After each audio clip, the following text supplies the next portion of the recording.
Hello and welcome to Loftside Bantr. Today's show, we have our coffee conversation with part of the crew. We all wake up early, and for your entertainment, we talk over a cup of coffee. On today's episode, we talk about a whole bunch of stupid shit. We talk about the pros and cons of having a hammock. We talk about Duncan's technology that freaks us all out. And then we call each other out on some stuff that we do we find all weird. Write in to loftsidebanter@gmail.com or visit our website www.loftsidebanter.com and let us know what you think about all the different directions we took this conversation. This is our longest episode to date, which is exciting. We're hoping to kind of keep all episodes right around an hour, so I realize we've had some that are really short and some that are now a little bit longer, so hopefully we'll be able to get an hour of solid time. But this one went on a little bit because we just kind of went on tangents. So again, let us know what you think.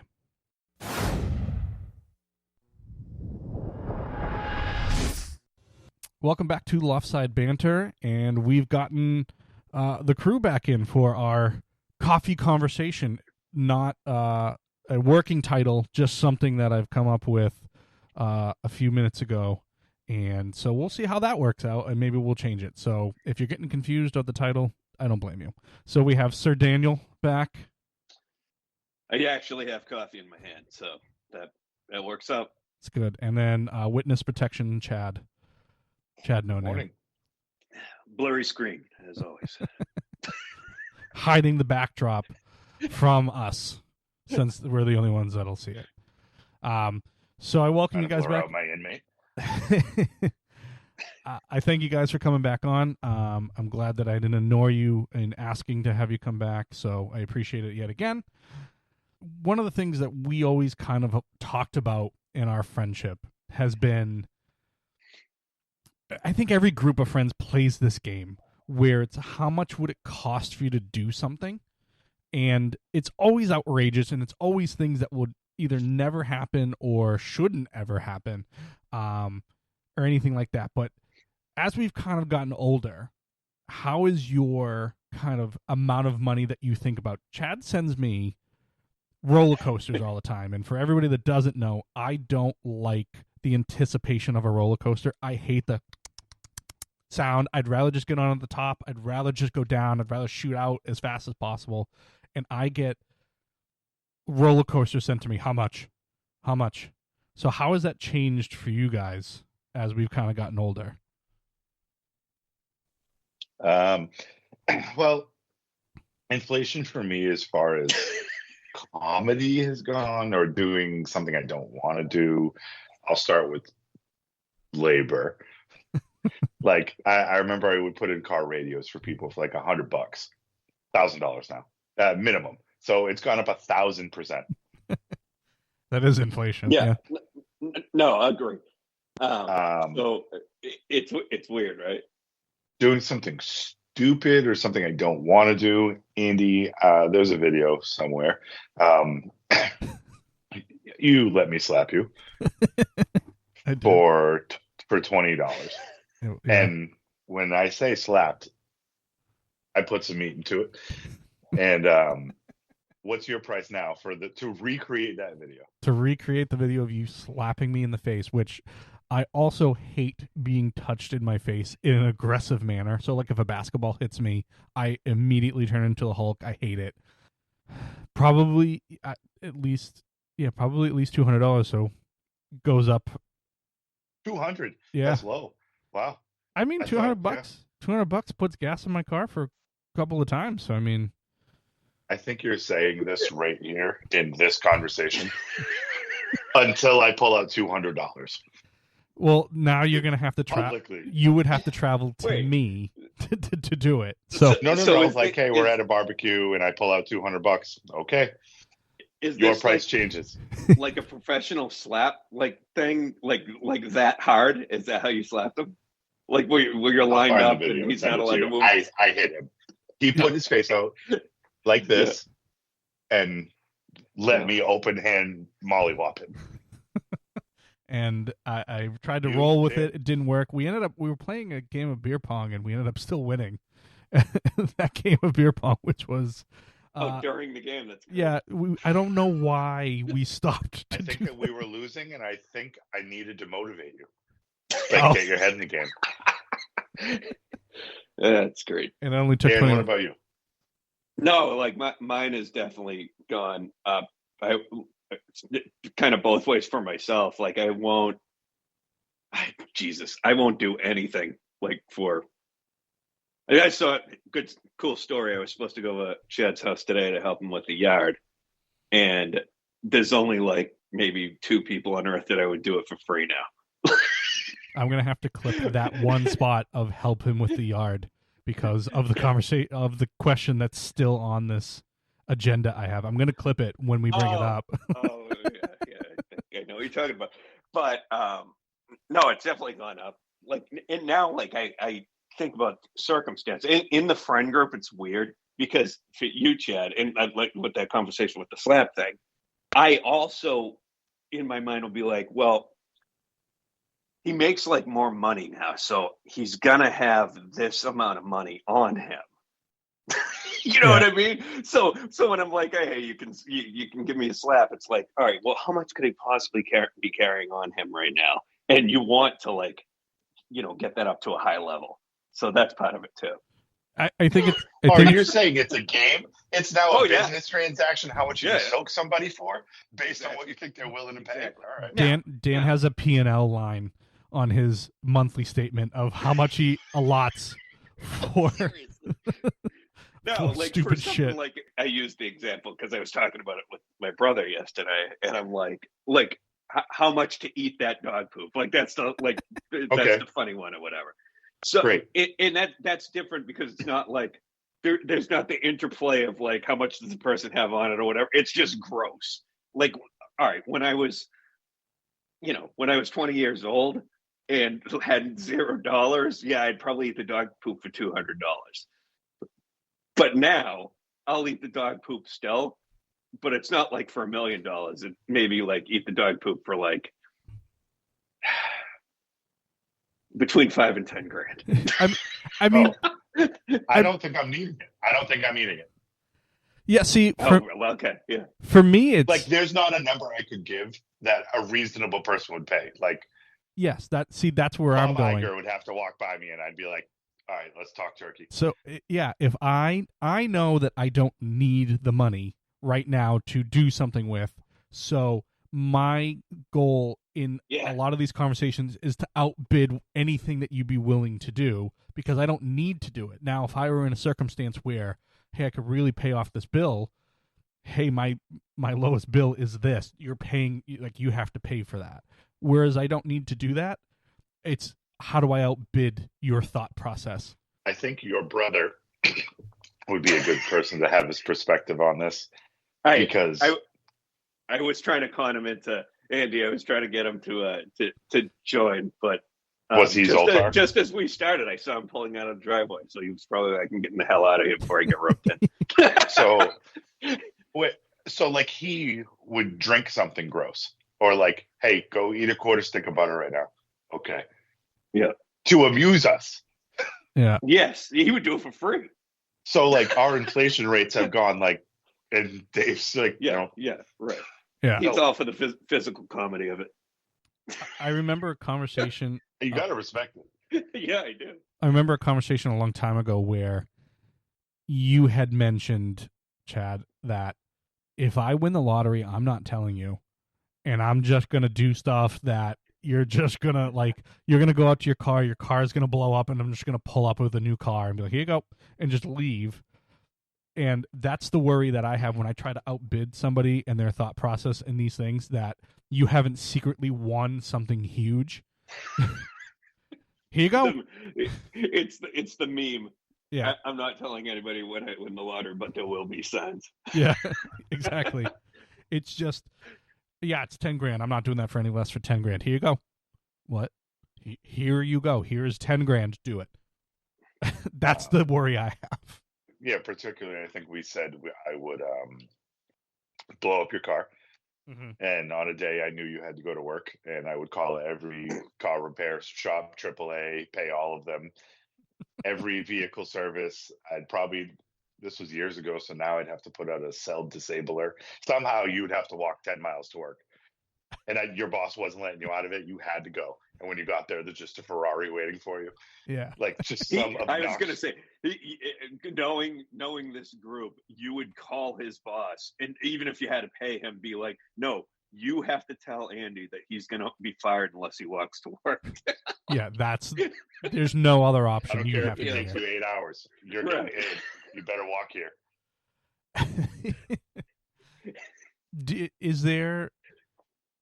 Is there a, like, do you look at your financials and go, okay, if some ridiculous question comes up, here's, like I mentioned, here's the bill that I want to pay off. That's the going rate right now, or is it just based upon the scenario? There's no like standard number that you're like, will you not go below a certain number now?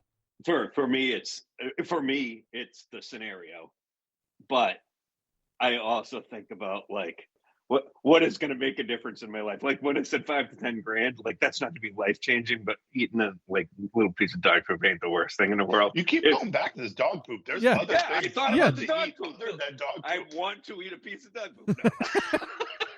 Guys, I'm just really hungry for dog poop. I am. No, but like it depends on the thing. Like if it's something that's going to be like I'm going to have burned into my memory for the rest of my life, then it's probably going to be pay all my stuff off, which I know what that number is. So it's like getting towards to like $500,000, $1 million type of stuff. Mm. All right, so dog poop. Add that to the list. Man, I'm gonna have to eat dog poop this year, aren't I? Now I just want to do a separate teams meeting and be like, all right, how do we pool our money together? How do we make this work? Now, there's always different factors to everything. Like, we used to ask the questions, we're like, is this being filmed? Is this is my medical paid for? Is this paid for? Like, those things obviously. There's always variables. Yeah. Whether it's recorded is always the big one. Do you have access to this later in life? It's not what you know, it's what you can prove. Right. I don't want it's funny you say that. Like even now when people have busted balls or whatever, it's like, how far do I go? Because I know that these 6 things are out there and they've never been revealed, and like this person knows that.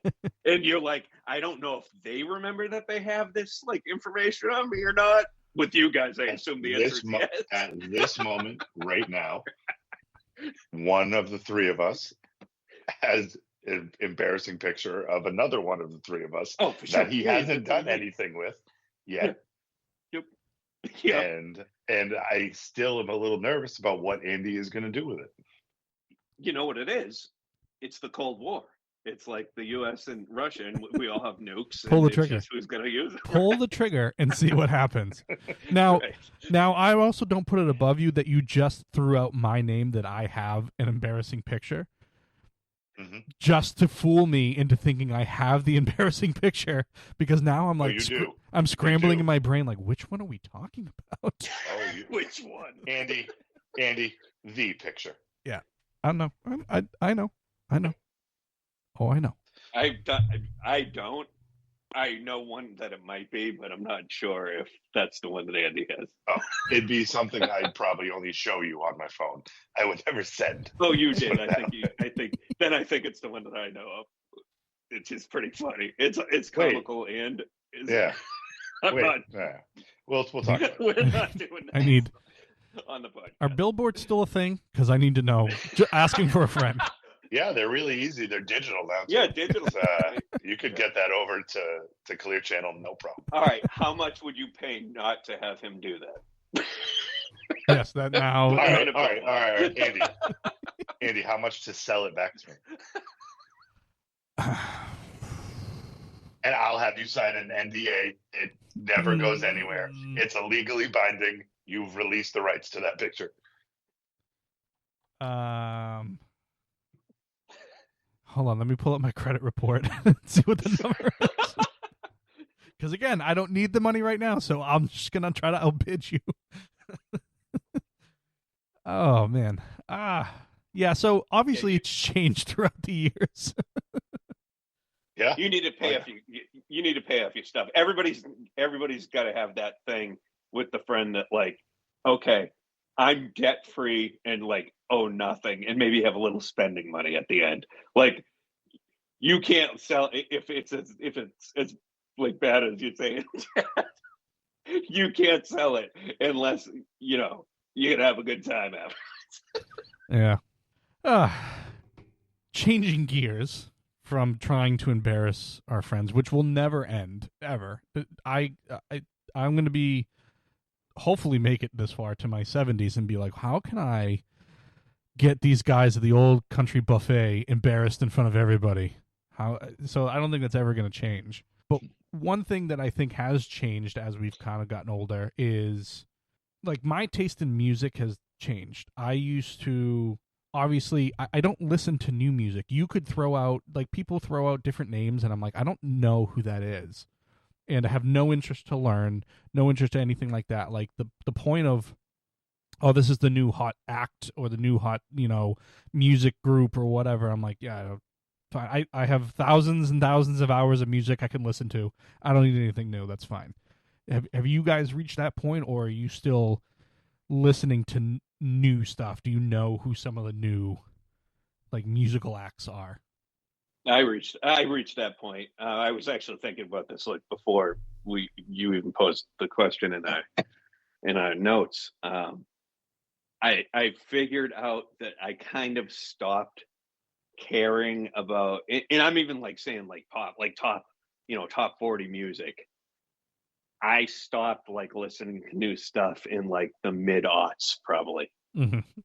Made what? Like 2005-ish.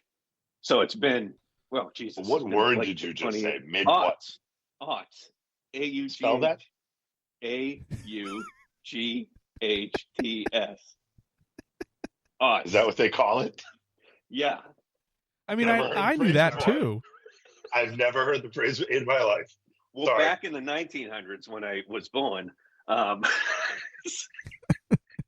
just kidding. No, so like I stopped listening to it. So and I've tried. We all like it's really easy to listen to whatever you want now, right? So like I'll put on, the Hot 100 on iTunes or whatever streaming music service that you're on, and No, I like can just tell try you to don't listen. to music. What? You want to know how I can tell you don't listen to a lot of music? Because you couldn't name a fucking streaming service. Spotify or like whatever, you know what I'm saying? I didn't want to. I don't know who's sponsoring Andy, so I didn't want to, blow that. He's thinking big picture. So AM radio isn't even sponsoring this podcast. listen, I had an offer.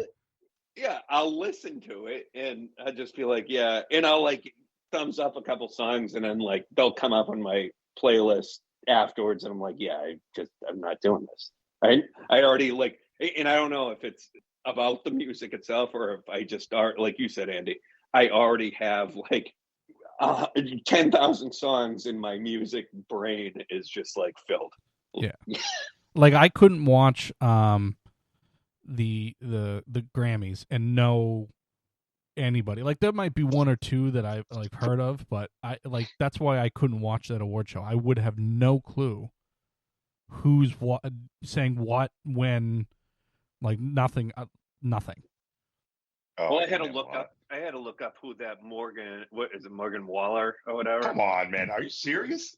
Yeah, I don't know anybody new. And I don't listen to country music anyway. That's the one genre that like I don't listen. I mean, this is where I differ. I'm really not into like pop culture and movies and TV, but I still very much listen to music. He does.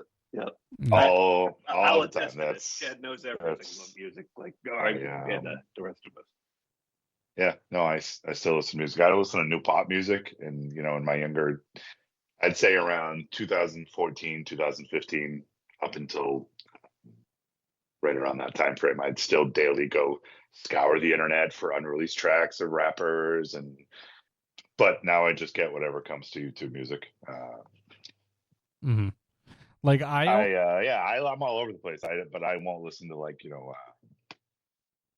goth rock and like Slipknot and stuff like that. But besides that, anywhere from Billy Joel to Morgan Wallen to Kendrick Lamar or Drake or any hip hop, and I don't know, Elton John, Like I all over used the to place.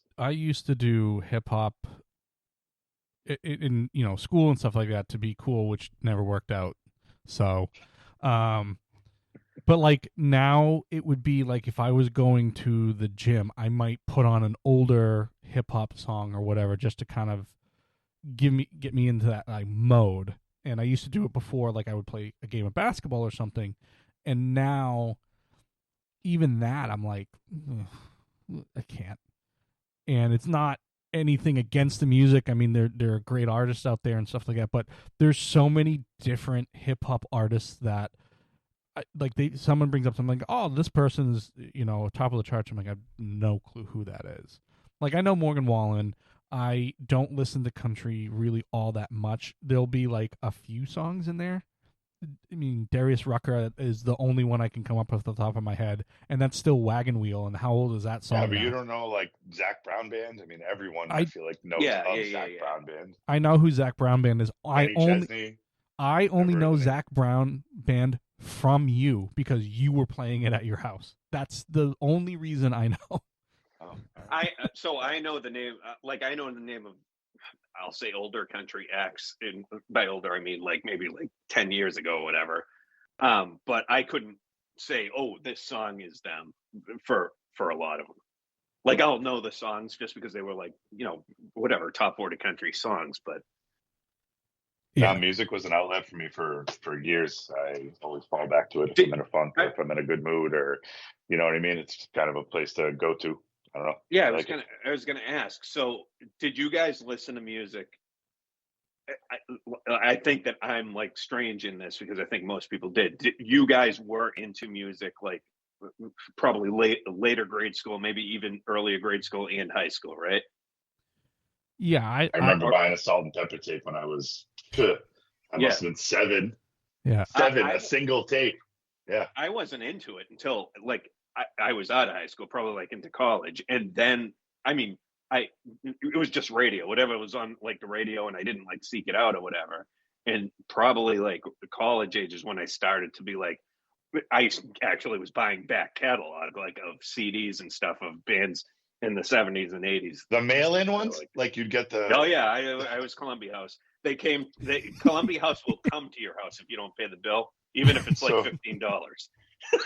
For those people listening who might not remember, there was a time when you'd have to get a paper magazine, and on the back of it, you'd have to check off what CDs you wanted to order, and then put a check in the mail and mail it in, and then weeks later, you'd get these circular things. Yeah. Someday I'll reveal my age in this.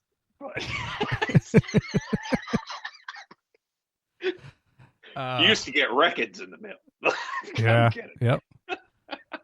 I never got a record in the mail. I do remember having to check off like a CD that I wanted and send it, which is funny because now everything's so instantaneous. Like payments are done instantaneously. Like the check had to go. Like you went weeks without that money leaving an account. And then all of a sudden you're like, pay attention, or you'd be broke. You had to balance a check register. You know what I mean? And like right around the time I got a checking account, I was like, this is stupid. I'm not going to do this. It's on my banking. Like, did you guys have ATM cards like right away? Like Yeah, so it was pretty close. It was pretty close for me. So when I went and got a checking account, it was right around that time where you could like go online and check it. And I remember I put like 3 things in my check registry, and then I stopped. And my mother was like, "You're not balancing your checkbook. Why aren't you balancing your checkbook?" I'm like, "I can pull it up right here. Like I see everything." And she's like, well, "No, you should still do it this way." So I still learned, and I still like did it for like another week or two. And I was like, this is stupid. I'm just gonna search online for how much money I have, which was normally 0. So it was pretty easy to keep track of. Yeah, like the actual ATM card where you could go like get cash. No debit cards. Like so, when I got my checking account, there was no such thing as debit. Mm-hmm. Credit cards were out there, but like the ATM was like a new thing, and they used to be like you could only go to yours, and it was free because you could only Cody goes, you didn't get charged a fee or whatever. But it was like a big deal when you didn't have to go and get a withdrawal of cash like from a teller. I seem to remember the first like debit card commercials was like Jerry Seinfeld, and like people were writing checks in line, and he was like, and he would just like whip out the card or whatever. That's like what I remember. Like to me, Jerry Seinfeld. You're right. Jerry Seinfeld created debit cards, in my opinion, but he has one of the few like American Express like black cards because he did those commercials or whatever it was. Huh. Do you remember that specific commercial? There was one where he was pumping gas. So I pull into this gas station. Oh, classic oversqueeze. Yep. And he was using his debit card, and he like wasn't looking, and he lets go of the handle, and it was like right on, like whatever. Yeah, perfect. $20, and he goes, perfect. I don't recall these at all.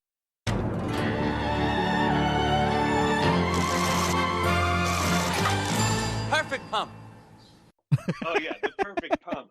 And then the guy that worked at the gas station was like, and then he went, and he like squirted like another like 13 cents in, and the guy goes, ha ha ha, that'll be 2013.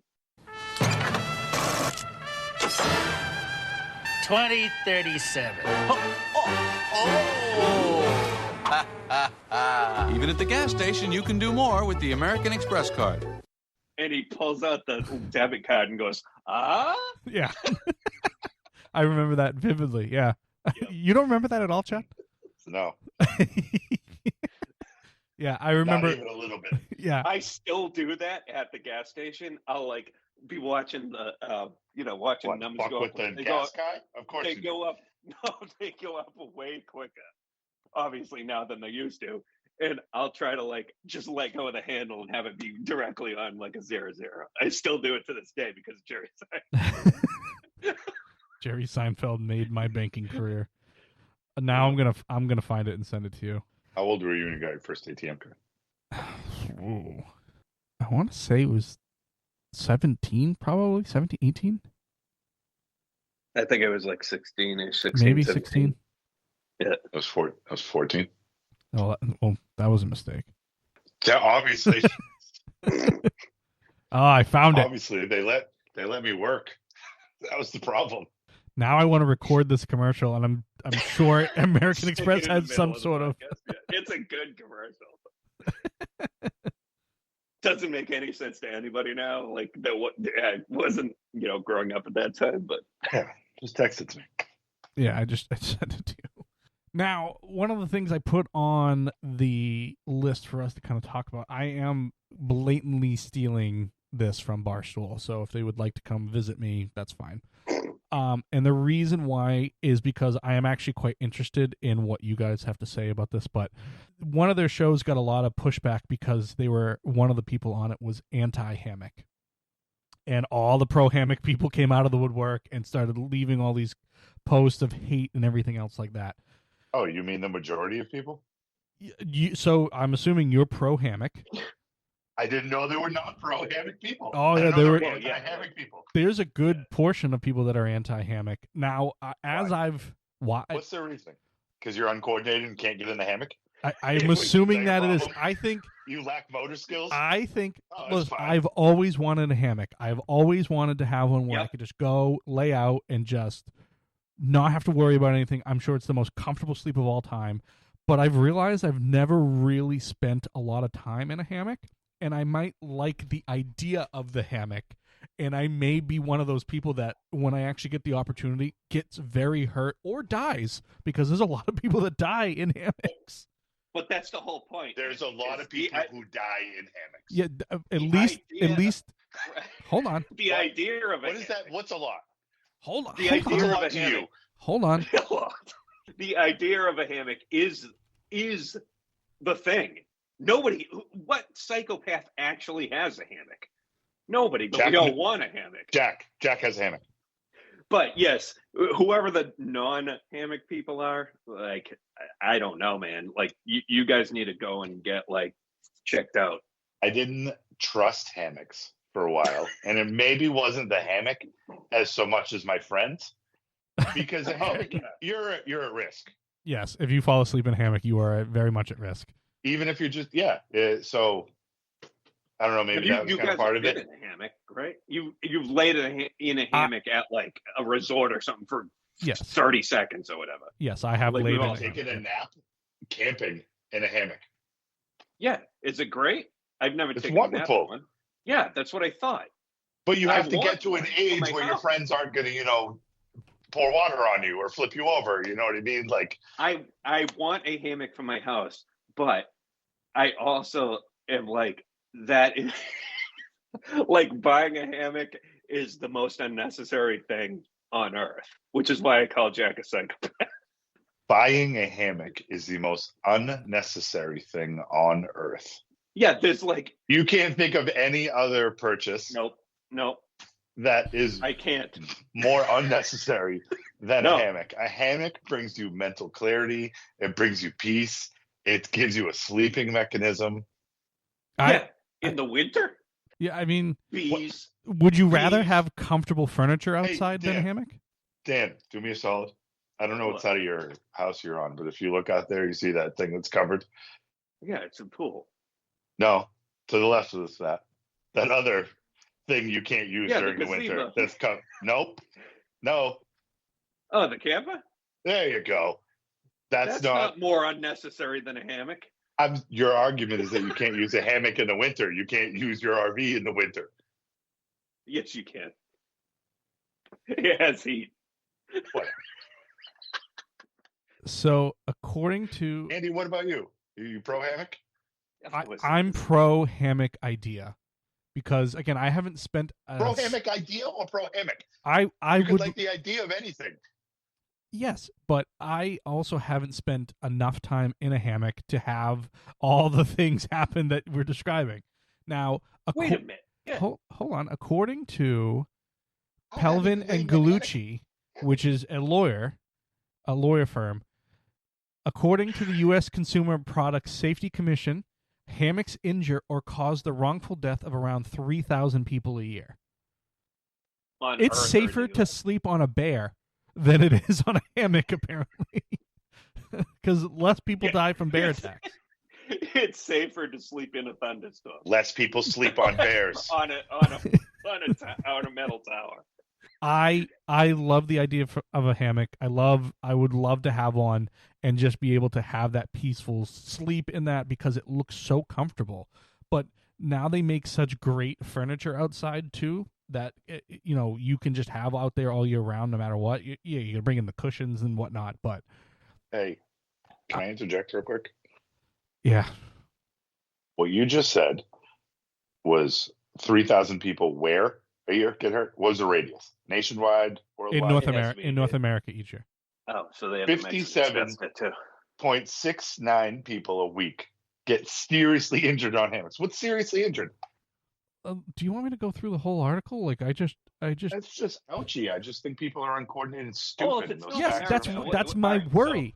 Is that I get this hammock. That you think you're uncoordinated and Yes, stupid? You're better than that. I'm a sloth, man. I just You're better than that. All right, but like, look at the percentages. This is what I'm making this up. So there's 400 million, rounding up, 400 million people in the U.S., maybe 100 million in Canada, and like it's probably like 200 million in Mexico, maybe even more. I don't know. So like basically 800 million, and only 50 something people are getting hurt a day. That's not bad. I mean, it's again, I want a hammock. If the dislike of hammock is over worry of getting injured, then I don't know. I think that's a poor reason to dislike it. My worry is Great. that I put up the hammock and I go, finally, and then I go to get in it and it flips and like ties me like the cartoons did, like where you're just tied in it and I'm just locked there. So that might be the answer. Hammock people. They watched too many Looney Tunes when they were kids. Maybe. Or they bought the wrong kind of hammock. It's You one don't of get the one that wraps you up like a pea pod. I think that's the one Jack has. I don't know if you remember, Oh. but I purchased a hammock from Jack when I lived in Newmarket, and I put it up on the deck that where Como and I lived for a little while. And I had put it up, and I put it up, and I went to sit in it, and I sat in it, and the one of the things holding it up in the wall came out, and the whole thing fell down, and I have not had a hammock since. Now, I still have love for hammocks. More about your handiwork than anything. Yes, 1,000%. I'm not disagreeing with that. I still want a hammock, but that I haven't been in one since that. No, actually, that's not true. I was in one when I was in Key West, but that's besides the point. That was not my hammock, and that was done by a professional, and it definitely didn't fall. So, but all right, only because this conversation is actually annoying me a little bit because. Well, that's when we get the honesty, Dan. But listen, when you guys are talking about you want to own a hammock, are we talking about the traditional like? I didn't say I wanted to own one. Whatever, traditional wide like rope like style hammock. Or are you talking about like these camping things where you're hanging like you said, Chad, like a pea pods of the bears can eat? No, you got to go traditional. A rope one. A rope one. Yeah, okay, I agree. That's what I'm talking about when I'm like I want one. I listen. I was just wondering because, again, it's a hammock. A hammock has this aura around it of being this most comfy thing, and then there's apparently a big following of anti-hammock people. They would rather have the furniture. They would rather have all that different stuff, and then yeah, but you can have that and a hammock. Yes, like I have the furniture. Like yes. This whole thing is just news to me. Like I didn't know hammocks were like today's what people are pissed off about today. Do you think we got to find something? Do you guys consider a hammock to be like a luxury, like growing up or whatever? No. Oh my God, they have. No, it's not like I did. It's not like a barrel shed. I thought it's not like a what? Barrel shed. Nothing. I thought when I was a kid that like if you had a hammock, like you basically were a millionaire. And you had made millionaires were like, yeah, right. Just tie this rope onto a tree. Oh my God, they're so well off. Barrel shed's not for rich people. Like you put barrels that don't get. I just find it funny that you had a home for your trash barrels. Okay, you didn't just leave them on the side of your house. You didn't leave them under a deck. You had a home. They were. I grew up in the metal trash can days, and they would fill with water and rust out. So that's why they had a home. So plastic wasn't invented. Your trash barrels had a roof over their head, which is. Go ahead, Chad. Go ahead. No, you take it. Your trash barrels had more of a home than a lot of people in the city of Boston at one point in time. You're not lying. You're not lying. I could house in that barrel shed at least like sleeping horizontally. I could house probably 4 people. Just for shelter, not like you can't like cook in there and stuff. I will never. It will always come up at some point in time in our friendship. I'll send you guys a picture of it. With other things that have changed, we obviously talked about music and how much money you have to be paid to do stupid shit.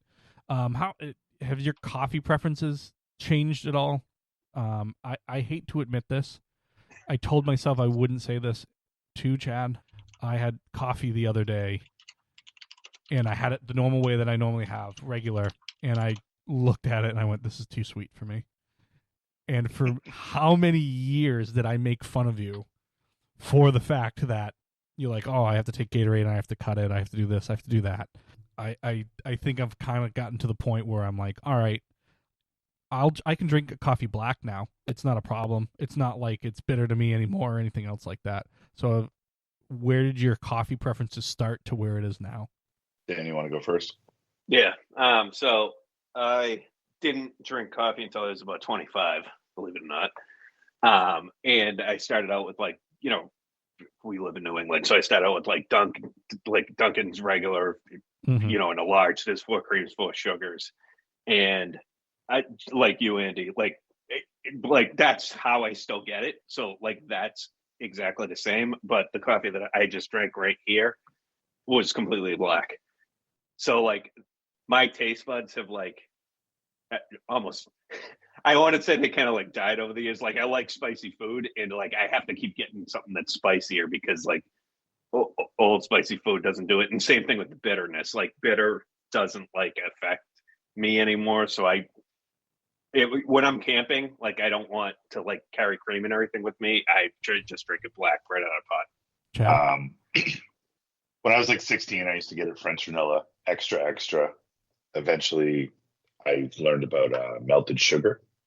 So like you wouldn't have granulated, and I drank iced coffee. So as I got less and less cream, I started asking for melted sugar, and eventually people, I guess it's annoying if you work at a coffee shop to melt sugar. You have to pour hot coffee and yada yada. Anyway, so they'd give me the pump sugar, and I got more annoyed trying to get what I wanted. So I just stopped getting sugar in my coffee altogether. And then as like trying to lose weight or whatever, moving from cream to milk. So yeah, I can drink hot coffee black, and I could drink black iced coffee, but Yeah, I prefer just a splash of milk. You know, it was more or less to stop being annoyed with them. Convenience. Holy crap. Like, that's actually a great point. The older I get, and it's not just coffee, but I don't want my time wasted. We've talked about this before. I don't want my time wasted, and I don't want to be frustrated. So I'll actually modify my behavior. Like, yeah, I know that this specific coffee store can only handle like this. That's what I'm getting there. Even though I would maybe prefer something else, I'm just getting like this basic thing. I agree 100%. That's crazy. I can still get iced coffee regular. There are some times where I get it and I'm like, it's a little too sweet. If I'm at home, I put a little bit of cream and then maybe a Splenda or two. And it used to be 3. Now I can do 1 and I'm perfectly fine. And then again, if I make it and I just want to, I just need the coffee, I just made it black. Today, I did it the normal way that I normally do it. But yeah, I've found to a point where I'm like, these are signs of like getting old to me. Dennis had that part in his book about flavored coffee. Yeah. That this is what coffee is.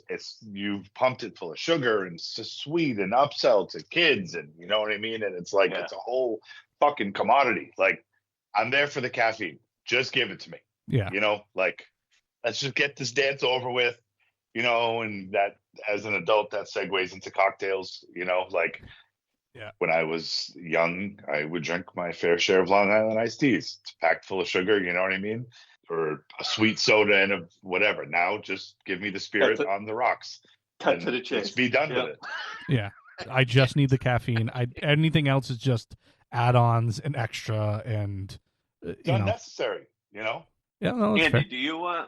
do you like you mentioned the Splenda thing, and that actually the one thing, like, we're all like getting older, but the one thing that I do watch is my actual like pure sugar like intake, not like sugar that's in foods, but like I don't want sugar added to stuff.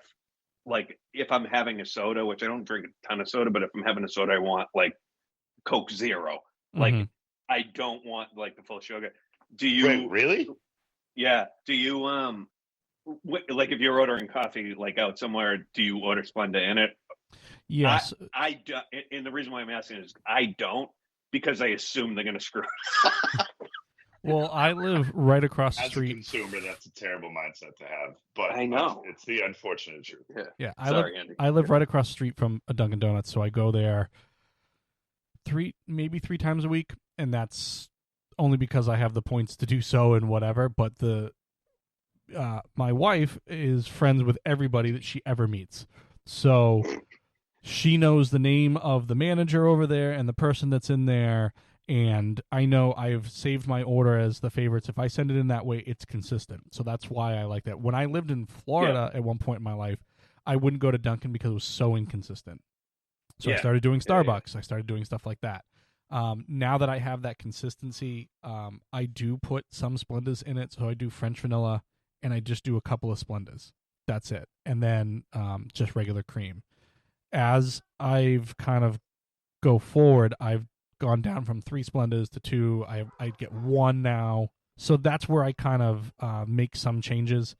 most mornings I can just make it for myself. Like I can drink hot coffee any point in time at any time of the year, whatever. Same. I do prefer iced coffee if I'm getting it out someplace. I don't want regular coffee from a Starbucks or a Dunkin' or Mary Lou's or wherever else. I would prefer a iced coffee from those establishments. I almost exclusively order that.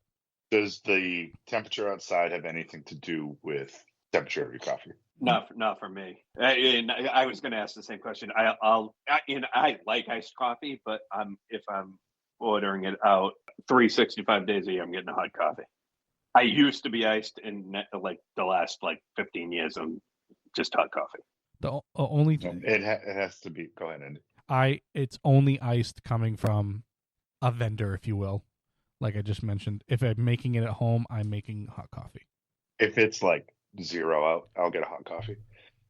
Or like, Yeah, it has to be you're almost cold. always It has iced to be though, like right? Yeah. 10 degrees or less for me to get a Yeah. coffee. Speaking of convenience, when we were talking about the coffee, speaking of convenience, I think that can segue into that next piece. Yeah, it does segue into that next piece where I go to the Dunkin' Donuts across the street, like I mentioned. If for whatever reason I'm running a little bit behind and I want to beat some sort of traffic getting into the city, I'll go to a Dunkin' Donuts further up, and they have the screens, like the LED screens, whatever it is that, you can change everything from a computer. You don't have to go out there and change anything in the actual menu and stuff like that. And if I do my order ahead of time, before I even get to the drive-through, like microphone or whatever it's called, it says, "Welcome back, Andrew. You earned X amount of points. Great job." Whatever it is, some sort of stupid motivational thing. And I haven't said anything. I haven't checked in anywhere. I haven't, it already knows I'm there. And I hate that. I don't know why I hate it. I just hate it. I'm just the guy on the stoop like, keep it how it was. I think it's weird. But how that goes to convenience, right? It's speed. And my answer to that is I don't think the evolution of business is going to stop. Speed and convenience are priority. Something that takes seconds now used to take an eternity before. It's only going to keep getting faster. It's only going to keep getting bigger. Your mom and pop.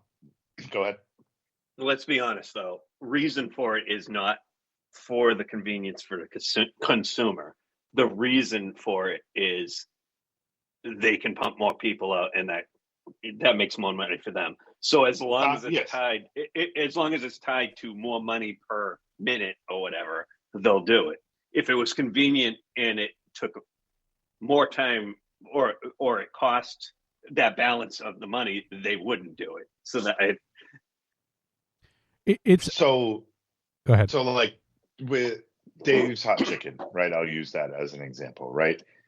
I don't know who's been. It's big. It's loud. It's in your face. There's a bunch of them. You very rarely see one restaurant open on the corner. If you only have call in, if you can't make it as streamlined as humanly possible in business, in serving people, in food and beverage and entertainment and hospitality, even look at your mom and pop driving range versus a Topgolf. You got food, you got beverage, I got 26 bays and 3 floors, and we have an RFID. It's always going to get bigger. I don't think it stops. Will it ever get complacent? No. But Stagnant? No. To me, it's the opposite. Not the opposite. It's covering up for customer service. That's their customer service, showing you that you're personalized, you're this, you're that.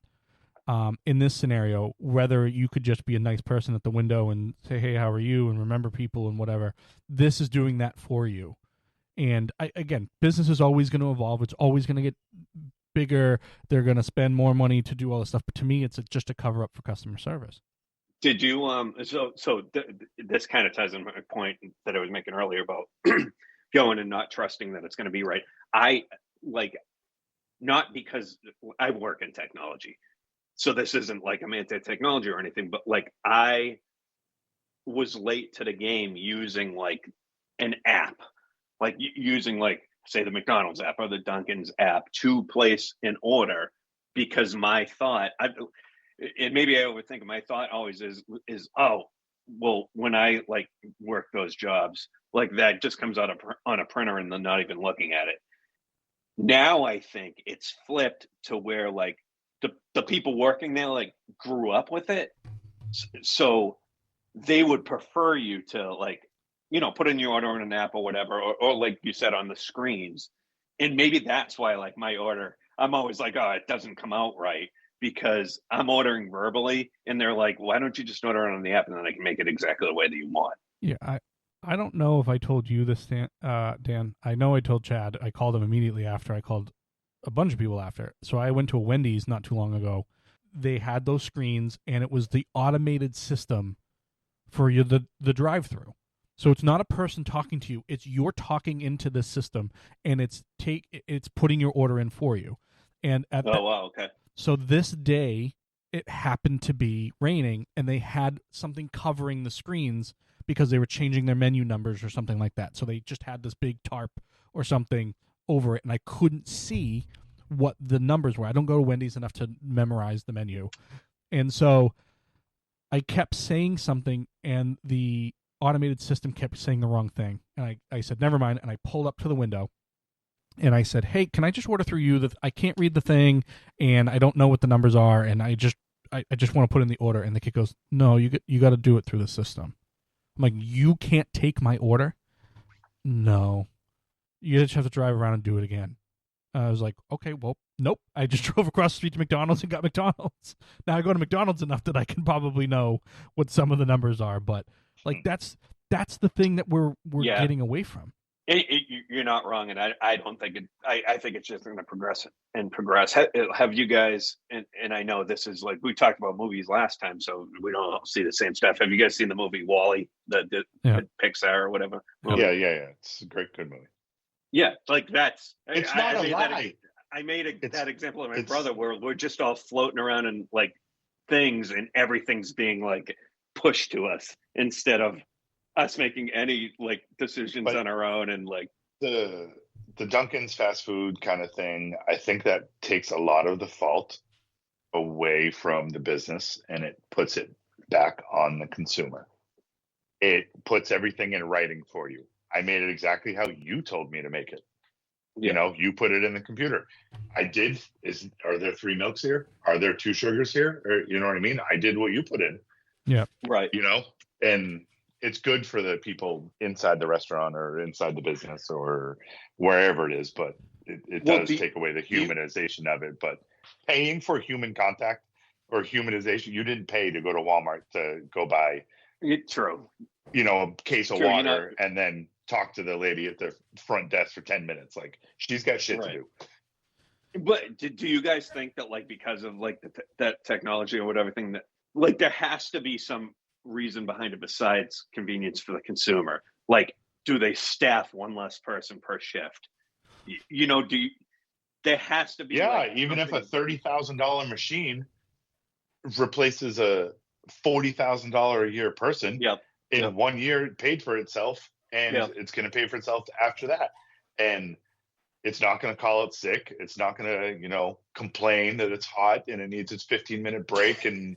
You know what I mean? It needs its union rep to call you over here, and it needs you know what I mean? That's interesting because I see the next thing on the agenda, and that might fit in there. So, yeah, I mean,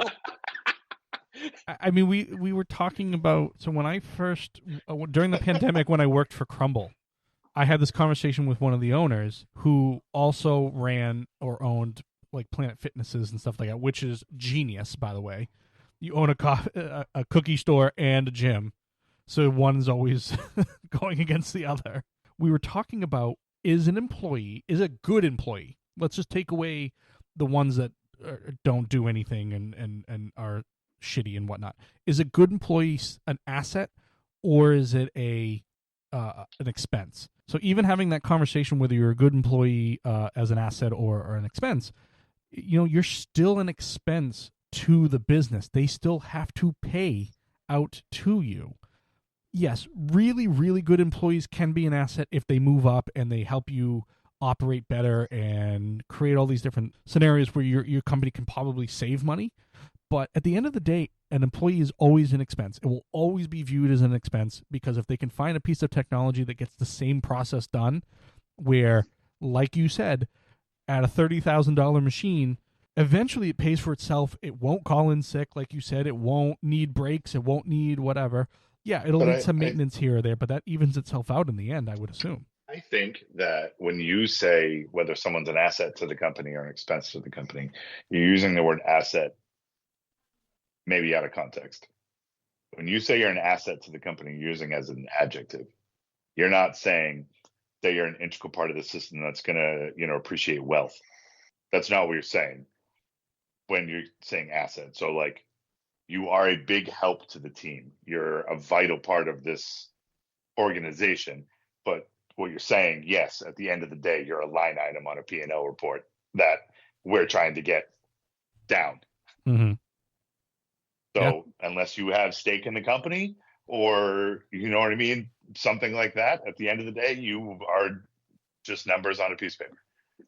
I'll say I've worked in a corporate manufacturing environment for different companies for 30 years now. Kids, there is no loyalty from your employer. It's not about that they don't like you. It's not about that they don't think you do a good job. It all comes down to the cost of the business, what you're providing, if you're doing a sales job and you're providing actual dollars of revenue to the company, maybe it's a little bit different. But when, I don't care if you're the best coder of programming coding in the world, once you get to the high level of the pay scale, the company is going to be looking for somebody that maybe has 80% of your skill, but makes 50% of your salary. That's how it works in America. It's just business. Yeah. And I always say, if you're there talking, or if you're not helping the company make money, then you're just wasting money. Yeah. The good people, like the people who really try hard, you know what I mean? Like, you're going to be all right. Right. Yep. I've never worried about that. I've never worried about being let go or replaced at a job because, hey, you're in a department and you're not producing. That's not. Oh, for sure. Same thing with me. I feel that I'm excellent at my job. I also, in my mind, they may lay me off tomorrow and I'm not going to be emotional about it because I know how it works. Yeah. So there's about over 10,000 employees, blah, blah, blah, blah, probably 30,000 employees at my company, like globally. Yeah. Do you think that my boss loves me and would never let me go? His boss probably likes me and would never let me go. The person 7 levels up that's making the decision when layoffs happen, and this gets to the asset and the liability thing. You're not paying somebody for nothing. So the lowest waged employee in your company is an asset. It's just how much of an asset, compared to the other things, and how much does the payout, where's the balance level there? The people at a high level are going to be we need to lay off 100 workers, and they're going to run it through through a computer, and it's going to say, these are the 100 highest paid employees that work at this level where we, this department or whatever, where we feel like maybe we can save some money. And you may be on that list and you may not, and your boss may fight for you to stay. But this is you can tell this is a big thing for me.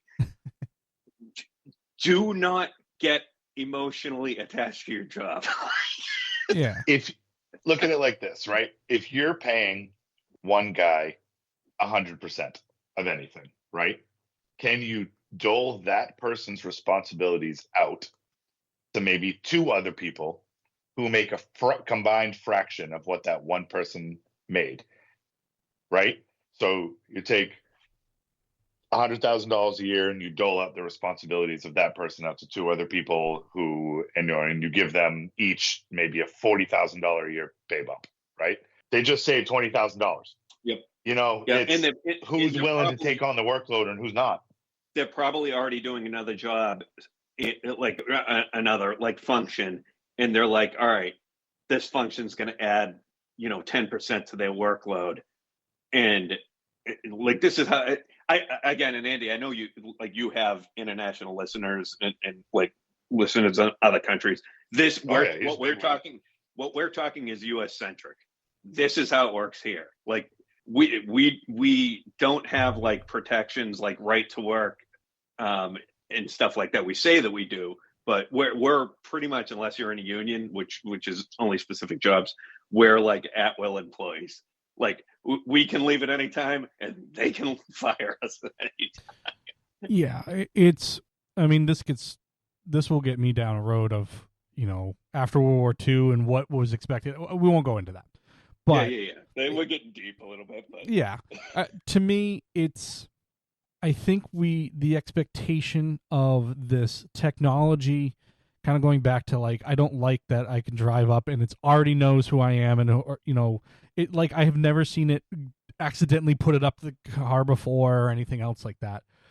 I think it's a way to to cover your customer service and everything else like that. But then I kind of talk about the opposite side, which Does it just read your phone? Is that how it works? Dan, you must assume it's reading the RFID chip in your phone. I bet you it could be that. It could be that, Chad, or it could be by plate, because I know when I go to a lot of Bruins or Celtics games. No function. Yeah, when I drive up, it recognizes my plate and puts my plate on the screen and goes, "Hey, is this you?" And I go into the parking garage. That's to go through a barrier gate? Yeah, the fence. Yeah, it's... Maybe. Again, it's to streamline everything, and I get it. And again, it's covering for different things. You're personalized. Hey, thanks for ordering those 30 points this time in ordering your coffee, whatever it is. We talk about the opposite side, whereas, employees that need to go take a break or call out or whatever are, a P&L line, like we said. There's two ways to have it. You can balance them. There's definitely a way to balance the two. I think we're going to get so far one way that eventually it's just going to be a machine, robot hand handing it out to, handing your coffee out, and it's going to be made how you put it into the system. And if they could ever guarantee 100% accuracy on all of their orders and do it by the time frames they want, it'd be done by now. That would be done yesterday if they could. Yeah. Yep. But can you do a test for me? What's that? Is this facility you go to nearby? Dunkin's? It's close. Yeah, it's close enough. Order on the app, leave your phone at home, and go get your coffee and come back. I want to see what it does. Okay, you're going to try. Well, what if he can't get his coffee? Why can't he? Yeah. I'm picking up and on the go. Okay, what's your name? Oh, that's true. Andrew? Memorize the number or whatever. So I think, so my... You don't even need the number. You just say your name. Yeah, my one dumbed down version of technology is, I think it's location on your phone. And, that's what I think it is. And the fact that I haven't seen it pop up for a car before me or anything else like that, because I thought about this the first time I saw it, and I went, well, maybe it's because I said something and I just didn't notice it. And then the next two times, I specifically waited to say anything to see if it popped up on the screen, and it was there before my car even pulled up to the speaker. It weirds me out going through global entry. I go for my passport. I know who you are. Okay. Yeah.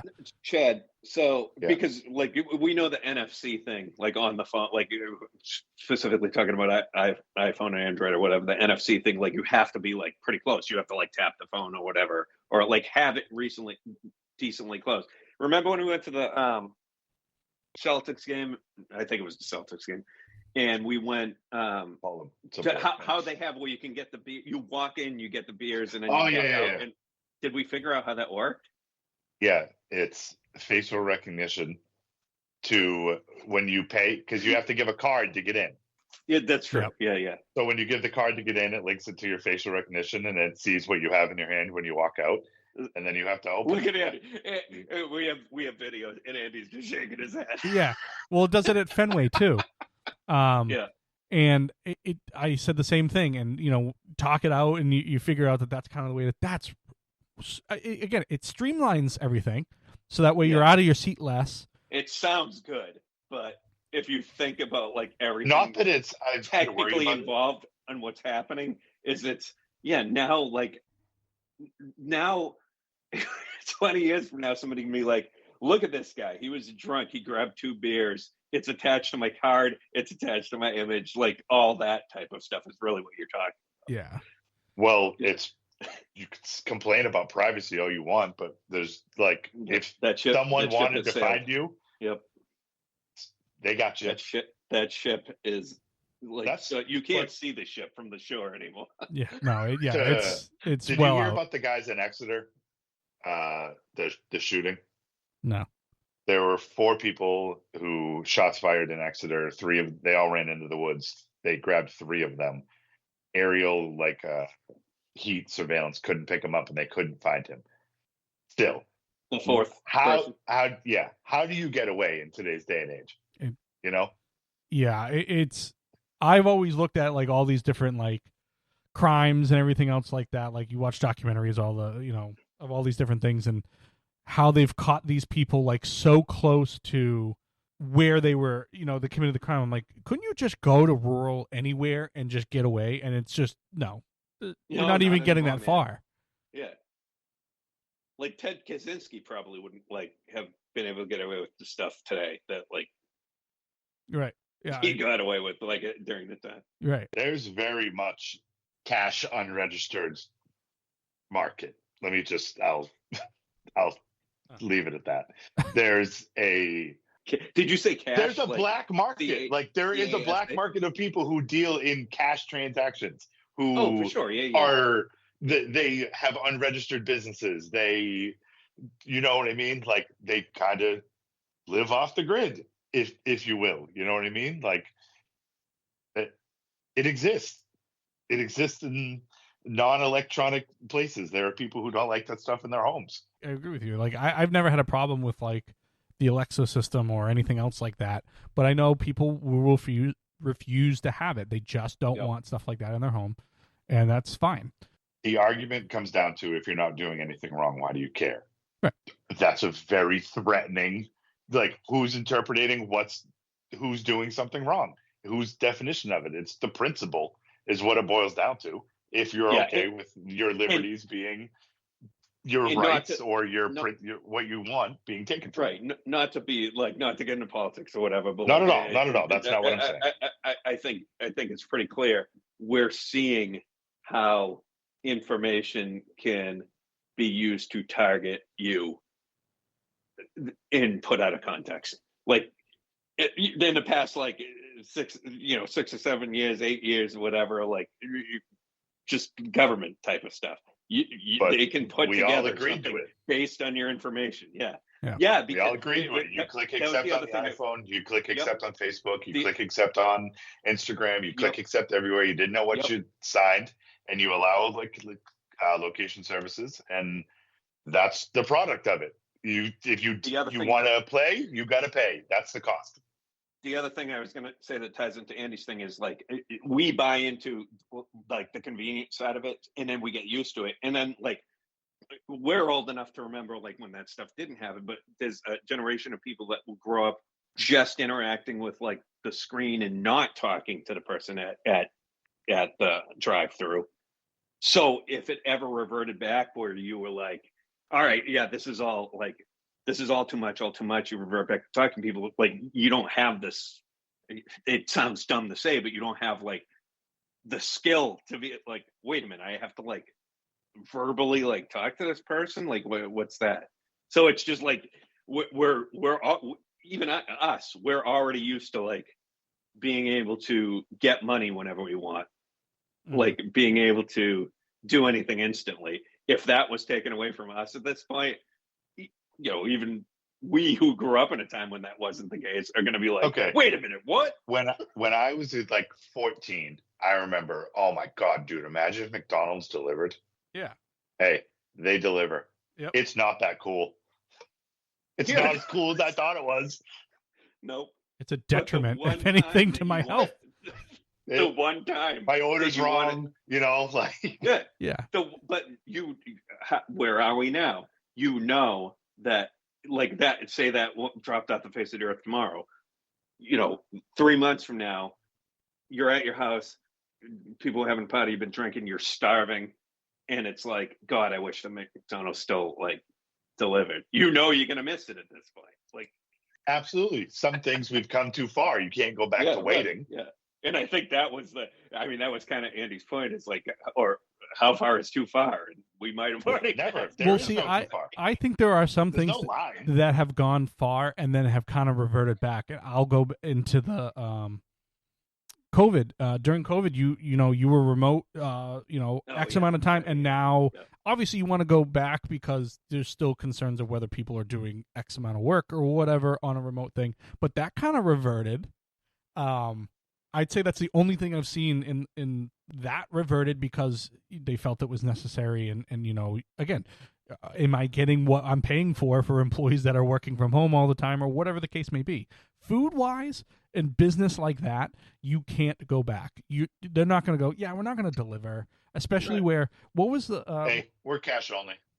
Yeah. I mean, good Lord, there's places that aren't, I mean, I'm going to say this and then I'm going to call myself a liar, but I swear I've seen places. Well, oh no, I do. You can't pay cash at TD Garden. It's cashless. almost all hotels have gone cashless. Yeah. And if you want to pay cash, you have to take the cash, put it into the machine, and get the card. Yeah. Which probably needs some form of information from you, like an ID or something to that effect. Right.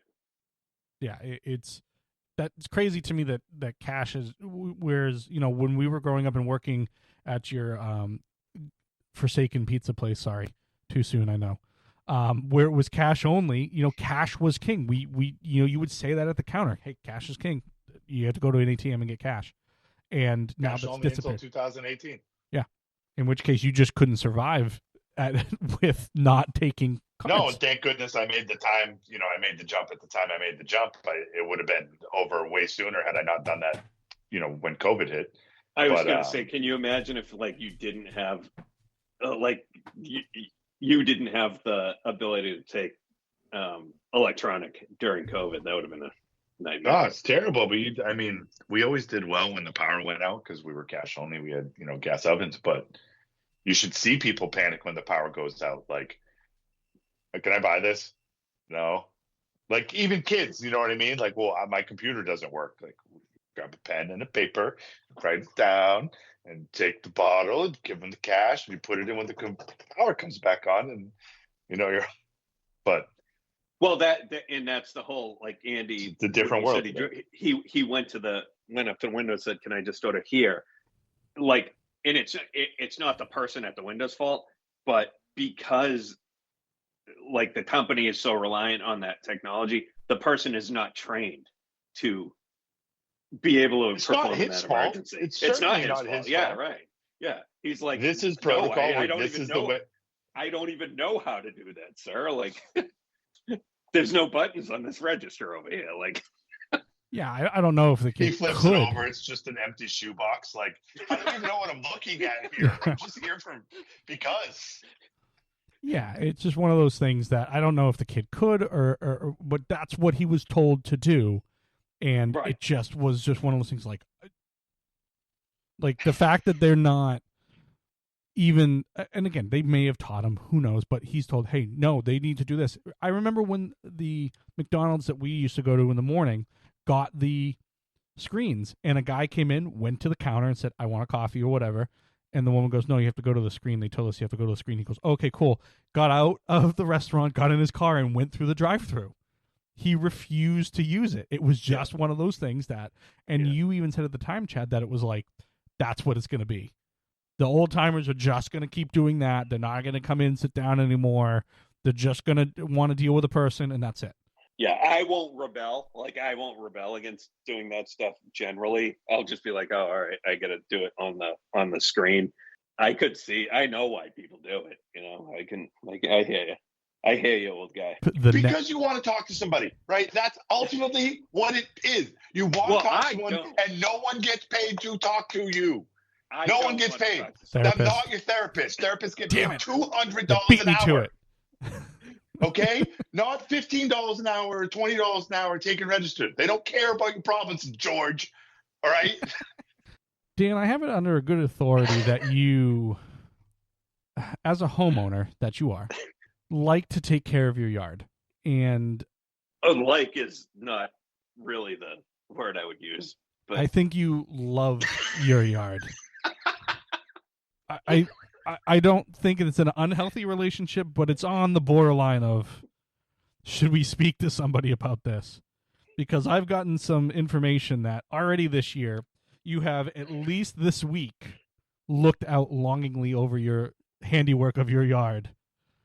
Oh, David, I'm gonna kill him. It wasn't David. It was your wife. Oh, what? You know what? I need to divorce her so bad. And I quote, "For your podcast, Dan has looked at his yard twice this week and has already started working on the yard this year." So, is this just something that I don't understand because I don't have the yard, or is this something that... Yes. Yes. So, it's a full-time job, the yard. Yeah. Like, in order to have, like, the golf course looking like front yard, it's a full-time job. So, this week, because you can't wait, it's going to be, once that soil hits like 50 degrees, seeds germinate, the thing's going to start growing like crazy. So before that happened, I had to do like my, get the winter crap up off of there. And I wasn't looking at it longingly. I was trying to find out where the septic tank was. I have to take your word for it. That's the only thing I got to do is I got to take your word for it. But I mean, I've seen you do it before. Yeah. Hands on hips. Andy used to live close by, and he would, come over for an impromptu visit. And he accuses me of, every time that he would drive, like, and turn on in my driveway, I'd be standing in the middle of the yard, driveway, whatever, shaking my head, putting my arms out to the left and right, going, "Oh, man." Yeah, but it's like, would you look at that? You don't look at that. Yeah. You're proud of it. It's yours. It's your piece of the pie there, Dan. Yep. I mowed that long. Look at it. Small spot on earth. And it kind of started out where you were supposed to go to Chat's house today to work on the lawn. So, I mean... Yeah, I know. I'm just putting two and two together here. That's all I'm doing. Now, Chad, on the other hand, I have a question for you. This fascinates me. Why is it that you refuse to wear a headset, let alone gaming, but just in general? Why is it that a headset is just a step too far? What do you look? I don't quite know how to answer this like how I want to. That. Wow. Well, I don't know if that. I thought it was going to be Yeah, I thought you were going to fire on all cylinders. High level reason, like this, that, and the other. But now I feel like there might have been some like dark secrets in the. It's not like a dark secret. It's just like I don't want to look like a fucking nerd. You're fucking like. If you had look at you and look at me, Andy. Look seriously. Look at you and look at me right now. I know what I look like.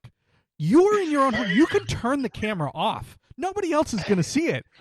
You could be wearing 7 headsets with unicorn headsets. I wouldn't know. Walk in here, you know what I mean? I'm looking like a fucking nerd. All right, she's with a cool guy. You're a nerd. Yeah, I'm not a nerd. She's with a cool guy. All right. Yeah, this will always be the argument that, oh, well, I'm not a nerd. Yes, you are. You are a nerd to your own thing. I got into an argument with a coworker the other day because he said, "Fuck Harry Potter." And then I said, "Fuck Star Wars." Little fucking pew pew nerd guy, And that's the one. That's the pew pew is the one that like really sets. And then, we went back and forth, but I was the coolest guy at the Harry Potter midnight releases. Hood up, sunglasses, collar pops. Yeah. I was that guy. And you put that on your resume? I do not. It's aesthetics, man. I don't want something over my ear. I don't know. It's probably better sound quality for you No. guys, but it's just I like my AirPods. I don't know. And I'm sure that we've I've talked about Chad. I'm sure you talked about Chad, Andy, because they actually like game, and it's like in Chad's own house, he won't wear like over the ear headphones, and I'm willing to say even if Whitney wasn't home, it's just like it's almost like he doesn't want to see himself. Yeah. If you, I could do this all day, and I'm not trying to reminisce, but like, I don't need anybody else to inflate my own ego. Yeah. All right. It's you. It would be Right. Friday night, 9:00. I'd be home alone, music thumping, dressed like I'm going out. You know. Yeah. I love it. I'm the coolest guy in my own mind. Yep. Yeah, I see. So I just got these. So this is actually the new microphone, the new soundboard, they're all the same company. So that way it all works seamlessly together, hopefully. I play games where I have to like hear, like there's no like indicators of things, and I have to be able to hear where things are. And I've been playing awfully. So that's why I got these. Now again, if that makes me a nerd, then fine. But again, everybody's a nerd in one way or another for whatever subject. Look, when you say you have to hear, you can hear fine with AirPods. You can just hear better, or maybe have improved quality, or better than the people who don't have it. It's not a necessity. It's just adding to your I want to play better. Which in turn is emphasizing the nerd thing. I need my headphones, guys, so I can play my games better. And like, I'm not taking a knock at it. It's just it's not that serious. See, I don't think nerdism. And I play a little bit, and if I lose, cool. I don't need to be that much better. Great. All right. If somebody bought you these headphones, like Whitney buys AirPod Maxes, like for you for like Christmas, would you just not use them because they look nerdy, or is it just like is it like no, these are fine? And you look like you're wearing fucking 80s earmuffs. All right, so it's all about the look. I love that. I'm sorry. I do love. It's not. You're wearing very expensive over-the-ear headphones. They look great for you. Andy's got a quality headset. I'm sure they sound great. It's just not for me. Sorry. I'm sorry. I'm sorry to the nerd community. I'm sorry to the pro over-the-ear headphone people. I'm sorry to the Star Wars fans I offended. This is why I didn't want to do this. I'm not trying to take shots. It's just we're gonna advertise this as he hates all anti-hammock people, and he hates over-the-ear headphone people. No, I love that it's that simple. There's not like some underlying reason. He's not trying to like say like, well, like I prefer the quality of like this, or like my ears like they get hot or whatever, like the people try to say. He's literally like, no, I don't want to look like a dork. Period. End of story. Like, it's great. I love it. I get a hot ear. It's not anything like that. Since I felt you just unnecessarily put Dan and I on blast about our quirks. Yep, I knew this was coming. I'd like to turn the tables. Sure. Where did your silly putty obsession stem from? So, yes, I do have a silly putty obsession. However, I do have new means after the silly putty is gone to kick the habit. Anyway, when I was a kid in first grade, I can remember all the posters up in the classroom, and it had like that blue tack on the back of it. I would take it off the back of the posters, and I would play with it when we were sitting down or like they were doing a lesson at the board. It was something to do. It was almost like a tick almost. And I didn't think I would have to put this out there, but yeah, it was it was just something to do. And as time went on, as I sit at a desk or as I'm editing something or whatever, it's just something to do. Like I'm rubbing my hands together right now. Not necessarily nerves or anything else like that, but it was just I had to be doing something. So that's where that came from. I've tried 1,000 different ways to kick it for years. The first time that Andy was driving, like we were in his car, he was driving somewhere I sat in there, and there was a ginormous ball of silly putty attached to his riser. Yeah. Because that's where he would keep it. He would stick it up on the riser and like grab it, or and he would like in between his steering wheel, like the dashboard. And he would like got in, started driving, and he would have I think it was in your left hand, if I'm not mistaken. Like you would like squeeze it around your Yeah. left hand. I have to alternate between driving. the two. Okay. Yeah, so it will be all different types of places, like on long drives and stuff like that. It's on my desk at work. It's on my desk here. I don't know why I felt the need one day to take the blue tack down but it was just something to do, I guess. And I'm sure that there's, and I say undiagnosed, it's pretty clear, like ADD and stuff like that. So, I mean, it had something to do with that. But yeah, that would be the reason why I do that. So as everybody listens to these episodes, just know there's a 99% chance there's a piece of silly putty in my hand. Where do you even get it? Oh, I buy. So recently, now that I have adult money, He's got a guy. I go to, it's literally Crayola.com. It's a 5 pound. It's a 5 pound block that comes in. It's like $100. Effing God, Andy. Jesus. $100.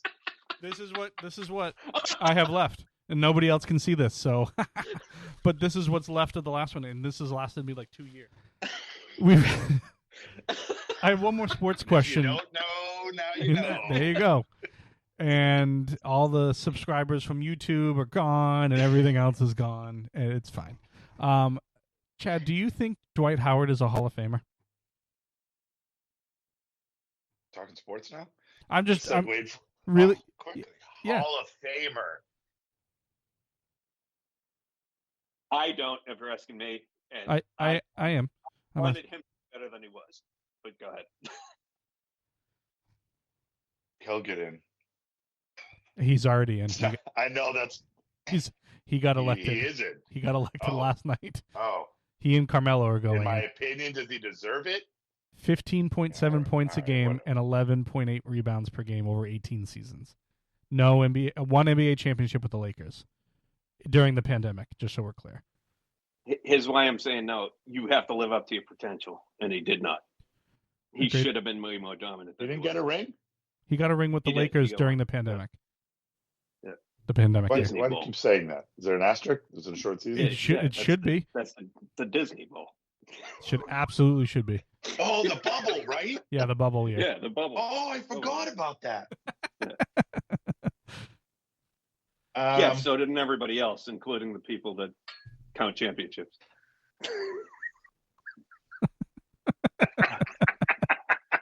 I don't know, man. I guess I mean, it was just Hall of Famer. I don't know. So in general, Andy, and like why do you bigger topic, but in general, I'm for like a super small Hall of Fame in any sport. Like you should be like generational. You should be like everybody knows you, that type of deal. I'm not a big like you have these stats, so you're in the Hall of Fame guy. It's not the Hall of Stats. It's the Hall of Fame. You know, like it's like a pat on the ass. Everyone gets one. You know, like I don't know. I feel that the Hall of Fame is a little different of a look. Like if you want to say, like we go in the conversation about superstar, and that will come up in a later episode, I'm sure. What is a superstar and what isn't? This is different. Right. This is the Hall of Fame. Now, Carmelo also got in, and I think Carmelo deserves to get in, even though he doesn't have a title and everything else like that. But I think he was a far better player than Dwight Howard was. Yep, I agree.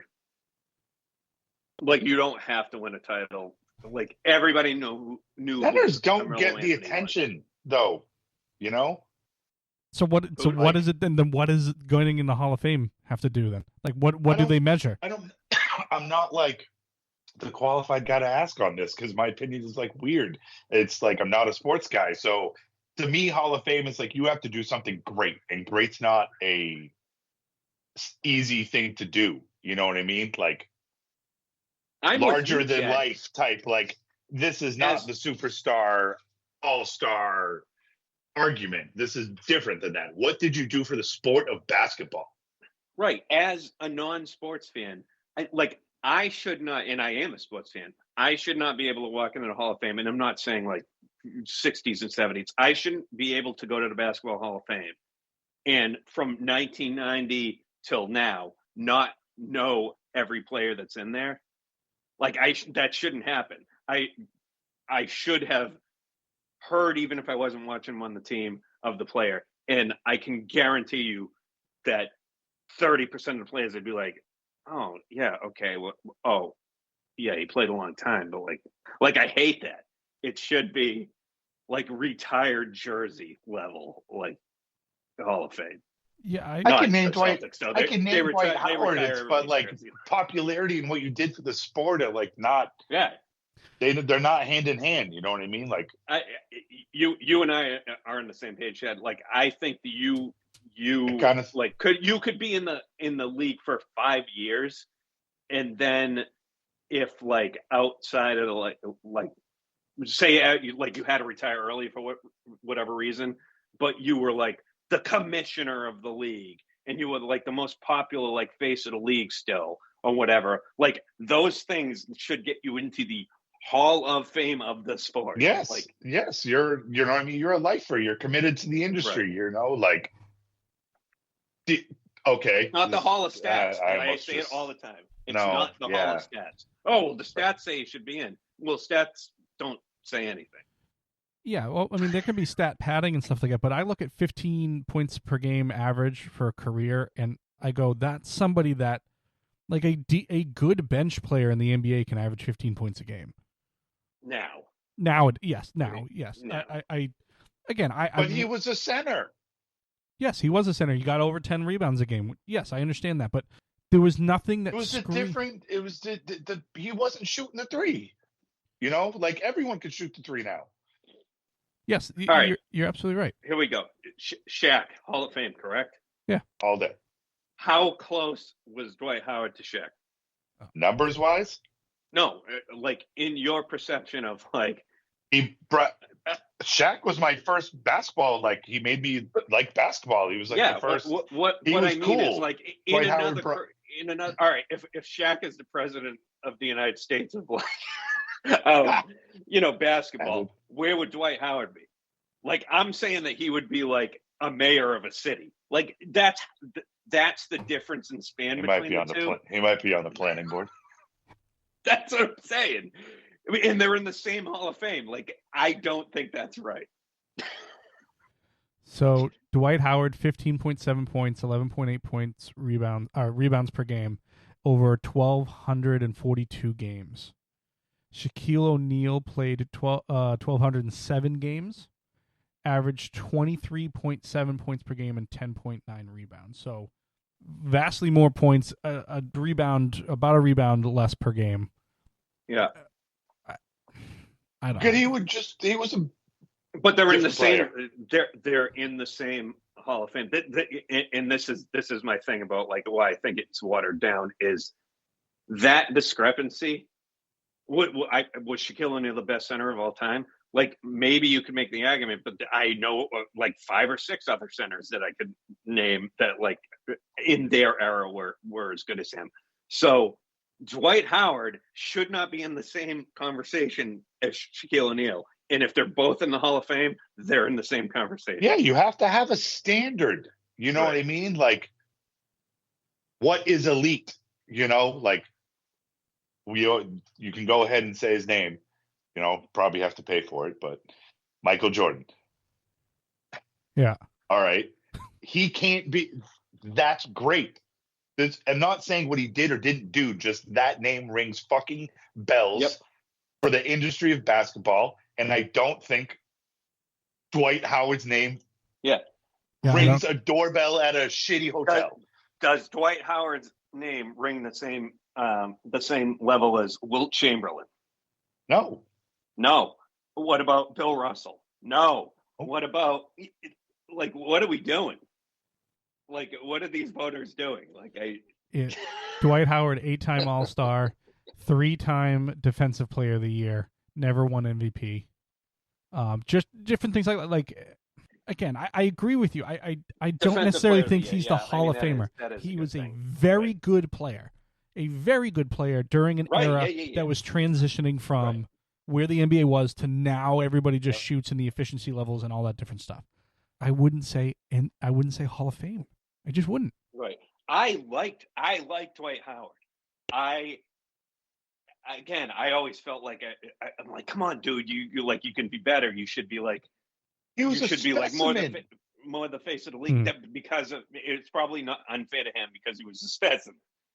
Yeah, I want, like, when I think, I don't even know if he still is. He's playing overseas. But like a few years ago, I'm like, just bring him in, Celtics, like, for defensive capability. Like, I'm a Dwight Howard fan, and I'm like, no, like, to me, it's not. And I understand how, if you're going to compare him to the other borderline people that got in, I'm sure he belongs in. In my Hall of Fame, he's not even close to being in my Hall of Fame. But our Hall of Fame is the one that matters.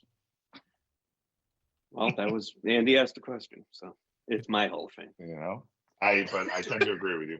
Meh. That's my answer. Yeah, Does right. he deserve to be in the Hall of Fame? Meh. I'm not gonna like get pissed that he's in. Mine is more I'm pissed at the Hall of Fame and who they let in. I'm pissed at who the Celtics retire numbers up. He deserves like the Hall of Fame There's no need to have NX. 72 numbers up in the rafters. Like Hall of Fame B. Yeah, I mean, Carmelo Anthony, again, 1,260 games, 22.5 points per game, 6 total rebounds, no MVPs, 1, 2, 3, 4, 10-time All-Star. Just never got close to a title, really. But I mean, right. I if you sit and you ask which out of the two, I mean, Carmelo Anthony, I think, is in. Never averaged single digits points per game in his career. Was Didn't a he very, come very from good a serious draft class Yeah, that was that year? Yeah, that was. It was LeBron. Yeah. It was then Darko was second, which Darko never became anything, and then it was Carmelo Anthony Basketball third. was super popular then. He was the face of the fucking Knicks. I remember the arm. Like, he's the guy who made the arm thing cool. He was the best. sleeve. And I'm not saying at the very end, but like for most of his career, he was the best player on the team. Yeah. I can't say that about Dwight Howard. Yeah, I agree. Yeah, I agree with that. So yeah, I figured I'd ask. Yeah, I know Dwight Howard won a few dunk contests. I don't know if that pads the resume or not, but no, I mean that's just kind of where we're at with that part of the game, and you know, there's going to be a lot of people 7 feet tall. Yeah, there's going to be a lot of people coming up that were like borderline stuff like that. I found it. I told you I found it. But with all that, I mean, we've been here for recording for an hour and 45 minutes, which is fantastic, and I appreciate your time. And you know, these conversations are always entertaining for me, so that's why we put out these episodes. Do we have any thoughts before we sign off? Yeah, I need to get on one of the non-random stream of consciousness ones. Okay. You've been doing a good job. I especially like the March Madness stuff. And I'm not a college sports guy at all, but it was good to hear some in-depth talk about specific teams on that. Yeah, we'll Big game today, Dan. Big game. Brother versus brother. Yeah. Did you randomize your bracket? Yes, but they have they have 2 selections where it's completely randomized, like, and it's just like random number generator. And then I did the one where it weighted, meaning when it does the random thing, it will give like the number 1 seed 10 votes and the number 16 seed like 2 votes. You know what I mean? So it weights it. But yeah, it was completely randomized because I wanted to see. Because everybody tells me, like everybody's an effing expert on this thing. Oh, yeah. And I'm like, okay. Andy himself is an expert. We're about to see. So listen, for the people on the podcast, there's 3 of us that have the chance of winning, 2 people that put thought into theirs, and me who randomized mine. So we're about to see what. No, Wait, Joseph didn't put thought into it. I mean, he did, but he didn't randomize. So basically, the 2 things I've learned from this podcast is A, Jerry Seinfeld has ruined technology for everybody by creating a debit account, and that my analysis on anything NCAA going forward is fucking worthless. I use like offensive and defensive efficiencies. I used all of those things, and granted, my team that I picked to win is there, and I was, but just not. I picked a few upsets over number 1 seeds. I said, oh, not all 4 number 1 seeds are going to make it, and everything else like that. So that's where the only thing that went wrong for me this year a few, like I said, upsets that normally happen didn't happen.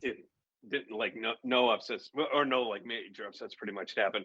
You know how I kind of looked at this year, like we're so throughout the years we're so used to like upsets happening and stuff. Is I mean, if you really like back up and think about it, there's a reason why number one seeds and number one seeds. Like it should be mostly number 1, 2s, and 3 seeds in the finals, and it just They're never the better is. teams. They got that number for a reason. There's a reason why they're the top seeds, and this year it finally played out that way.